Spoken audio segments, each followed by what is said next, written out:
Let's talk about the path, man. Because many of you guys want to know what the path is like. Because I talked about job mobility. What is the path? The path is for you to break in. That's the thing. The path is for you to break in. How do you break in? You break in as a sales development rep or a business development rep. Now, what do they do? A sales development rep and a business development rep is responsible for generating opportunities for other people to close. It's as simple as that. I like to call them meeting bookers.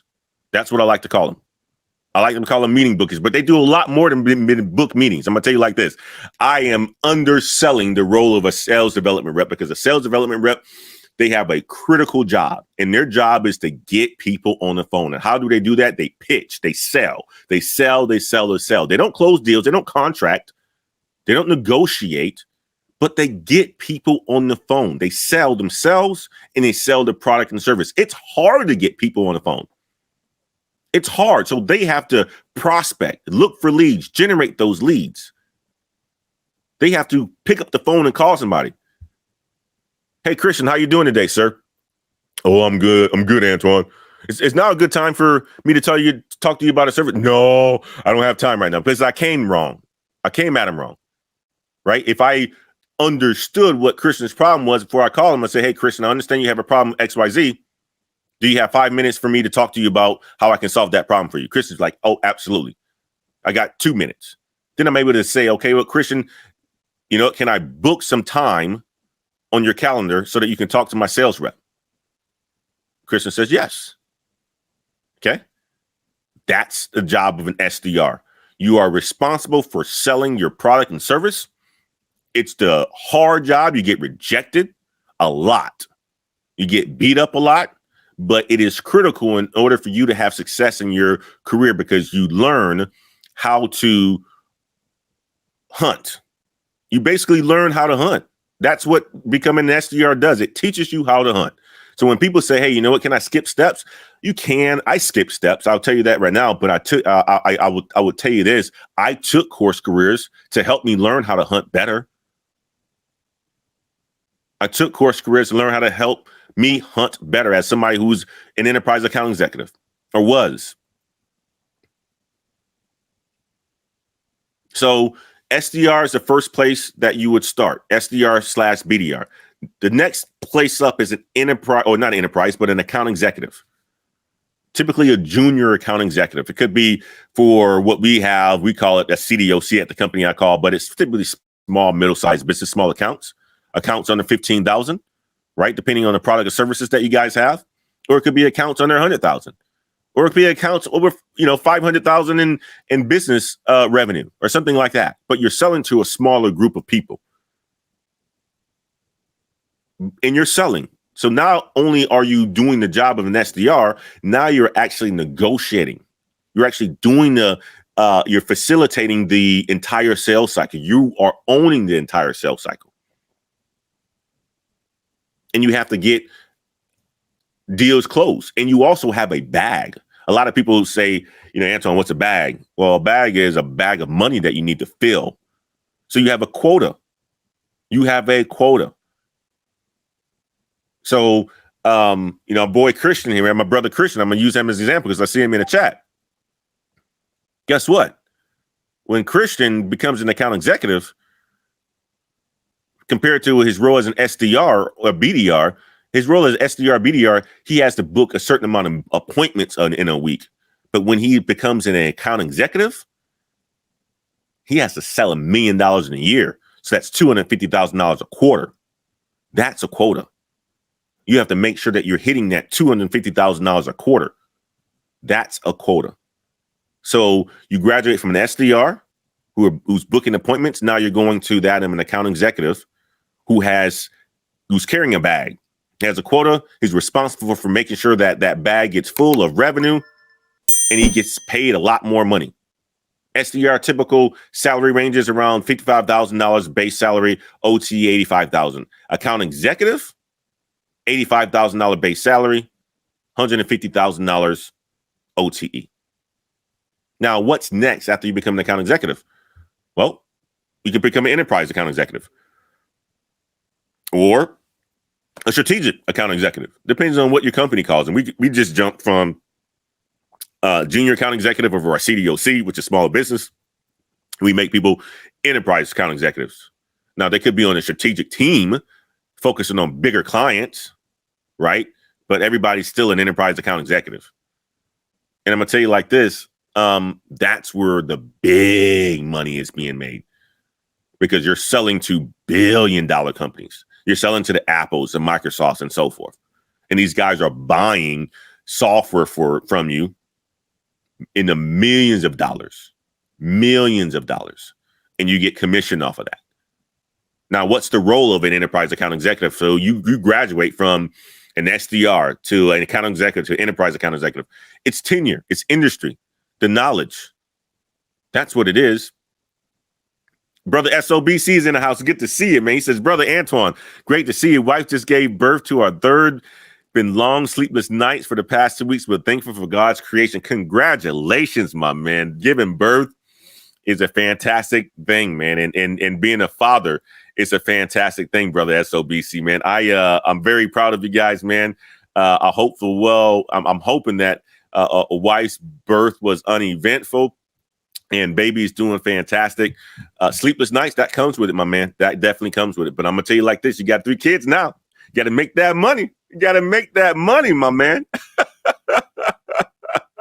And brother SOBC is doing fantastic, doing some really good work out there in the DC area as a project manager, absolutely crushing it. I'm gonna tell you like this: now you got 3 kids, brother SOBC. Let's get to this money. You can be in sales. You can make that $350,000 a year easily. You're in the right market for it, being in the DC area as well too. Let's get it. We got brother Alan Hughes in the house, who's a salesperson as well too here, right? And he's working for, I believe it's Verizon or T-Mobile, but absolutely crushing it, looking to break into the tech sales space for a software company. He's already doing tech sales, the fact that he's in telecommunications, but he wants to transition to that of a software cloud product and so forth. Guys, I'm telling you like this, you got salespeople who are in this chat right now. You can make a shitload of money. A lot of people who are in sales are making a lot of money, guys. They're making a lot of money. So let me get back to the point that I was getting at before I detoured there. But enterprise account executive, industry experience, you know how to run the sales cycle even more. You're making a lot more money. You're doing a lot more traveling, right? You're sponsoring events. You're doing all of that sort of stuff, okay? And that's the cream of the creme. Now, what's next after you become an enterprise account executive? A lot of people, they like to stay in that role for a very long time. Again, I use my colleague, Mark. He's been doing it for years. And man, and again, he's making $1 million a year. Next, you know, 720, next, you know, 600, back to $1 million and so forth, right? When you make that sort of money for a consistent amount of time, first of all, he's set in retirement. He can just, retire now. But if you don't want to do that, you have ambitions to become a leader of people, vice president of sales, VP of sales. That's what Christian wants to become. He has his mindset on becoming a VP of sales. What does a VP of sales do? Well, they run a sales territory and multiple sales reps. Let's just say it's part of the western of the United States. Well, they have reps that's covering California, reps that's covering Utah, reps that's covering Washington, and so forth. And you're responsible for a lot of people and bringing in a lot of revenue. And that's where you can actually get the bag too. I'm talking about really get the bag, but also help to influence deals and show your leadership skills. It's big time. It's absolutely big time. So that's the career progression, guys. And from a VP of sales, of course, you can move to CRO, which is a chief revenue officer. These guys are getting paid millions. You guys just Google it. Absolutely Google it. Right? So I wanted to just give you guys a quick understanding of tech sales and why it's so lucrative. Now, let me do this also, because something that I didn't talk about is this, which I love about tech sales. Because you don't need an education to do it. You don't need to have gone to college to be in tech sales, to break into tech sales at all. There are multiple ways that you can get into tech sales. They want you to have some sales experience. But if you are starting from the ground up, from zero, right, you can come directly out of high school. If you haven't gone to college, you can jump right into it. How do you get into it? Course Careers. Check out Course Careers, www.coursecareers.com. Link into the description. Miss Way to drop it in there as well, too. It will teach you everything that you need to do to understand the fundamentals of being an SDR, for you booking appointments, learning how to sell, learning how to cold call. It's taught by Trent Dressel, LinkedIn influencer, YouTube influencer. Great course. I took the course myself, already being an enterprise account executive, to leverage and learn how to hunt better. That's it. Course Careers. Go and check it out. And if you want to save money on it, use the Antoine 50 discount code. Okay, well, now that you're an SDR, what do you want to do next? Well, you become an account executive. You want to be like Mark. Mark's, started off his career as making 300. Then he went to 500. Then he went to 600. Then he went to 700. Then he went to $1 million. Then he dropped back down to 700. How do you get consistent with your sales? How do you make that first 300? How do you make that first 200 as a salesperson? That's where you have courses like Level. That's where you have courses like Level to teach you how to become an account executive. And you can take that course while you are a sales development rep. That's the best time to take it, to be honest with you. While you're a sales development rep, because you're looking to level up. Don't you want to know what the account executives are doing before you become an account executive? That's where Level Careers comes in at, guys. www.levelcareers.com. Masterclass taught by Kevin Dorsey. Fantastic instructor. LinkedIn influencer, sales influencer. He started from the bottom. He started as an SDR and rose through the ranks. Now he's a CRO at a SaaS company out of Canada, crushing it, teaching you the game of how to make sure you know how to manage your deals the correct way so that you can go from making $150,000 as a junior account executive to making 300 that first year. And you're just, oh my God, now you can buy your wife, that Lexus that she wants, or that Mercedes, or whatever it is that she wants, or buy that house that you always wanted, right? Or buy the rental properties that you want. Or take that trip that you wanted to go on, go to Greece or something like that, not having to worry about, damn, you know what? If my car breaks down, I'm out of money. You don't have to worry about that anymore.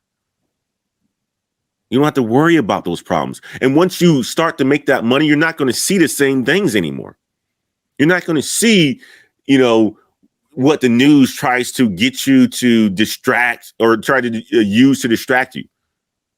Walking outside and thinking that the boogeyman is out to get you.